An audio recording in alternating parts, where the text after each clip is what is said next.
Welcome to the African Warriors Fighting Championship. We have Yar'Mage versus Bahagon Johnsina. Ladies and gentlemen, you can see it's an action-packed one. 3-minute rounds, 1 minute rest in between. A knockout counts as a victory. A knockdown counts as a victory as well.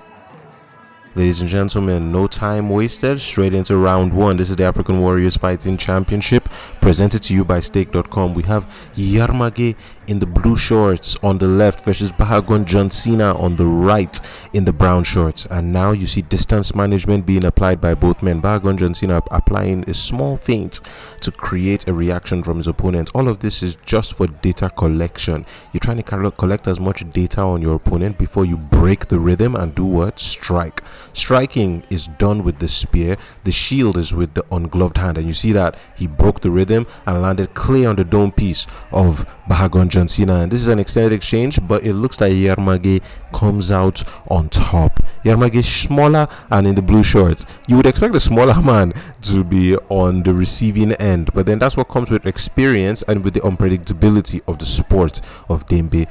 Of course, now we see Bahagon Johnsina in the brown shorts throwing his glove of rope with his spear, trying to equalize those points in the eyes of the judges. But I think Yar'Mage may have just come out on top, just inched it a little bit. And you see him, he's pretty good at throwing that at that left hand. He doesn't telegraph it very much. He just throws it, which is something you don't see often. As we get more and more refined with the sport of Dambe, you will see gentlemen throw that left or right hand with minimal wind up, which is what you just saw Yar'Mage do. You just saw that him just throw it. He didn't pull it to his left all the way to his back, then to his ears. No, it was straight from the hip straight to the jaw, and you see him do it again right there. Ladies and gentlemen, unless Bahagon Johnsina makes some adequate adjustments, maybe shooting to the body, maybe throwing some kicks, which is something we don't see enough of in this beautiful sport, he might be on the receiving end of a judge's decision, or maybe even a KO, because all these unanswered strikes, it doesn't look good. And first of all, it affects the concussive capacity of your brain, because he's just taking these hits. You see him taking it 1, 2, 3, no response. That's dangerous, ladies and gentlemen. But let's see, in the heat of battle, the man who can make the most minute of adjustments might be the one that comes out on top. But then it still looks like Yar'Mage is look at that shield strike. African Warriors, ladies and gentlemen. Wow, Yar'Mage came out swinging. He knew what he wanted to do, which is use his spear to destroy. That was 2 unanswered strikes. Okay, we see Bahagon Johnsina retaliating quite a few times here, but at the same time, Yar'Mage posting and then breaking with the deceptive footwork.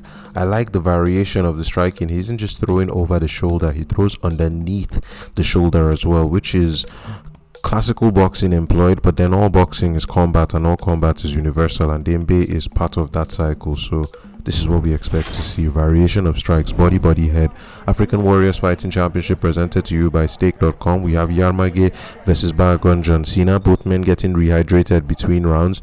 Ladies and gentlemen, be on the edge of your seats. Let's see how this goes, because we had Yar'Mage putting that extra oomph in round one. So many unanswered strikes. Could he get a knockout? Let's see how it goes. And we have Bahagon Johnsina in the brown shorts, Yar'Mage in the blue shorts. Alright, both men posting. Distance management as always. Yar'Mage in the blue shorts. He looks like he has the more aggressive stance, with his torso leaning just over his right thigh. But you see Bahagon Johnsina breaking the rhythm and punishing him for his entry. Bahagon Johnsina is a bit more defensive in his stance, leaning backwards, cocking his left hand as an offensive tool, but using the shield as a defensive tool with offense to break the line of sight of his opponent, as you just saw him do by pushing Yar'Mage backwards. We'll learn to see how both men adapt. Yar'Mage adapting on the fly by breaking the rhythm and throwing his left hand like a spear right out of the sky on a sunny day. Beautiful work, ladies and gentlemen. This is what all fighting comes down to: rhythm and distance management. He saw the rhythm, he measured the distance, broke the rhythm, and that's all what she wrote.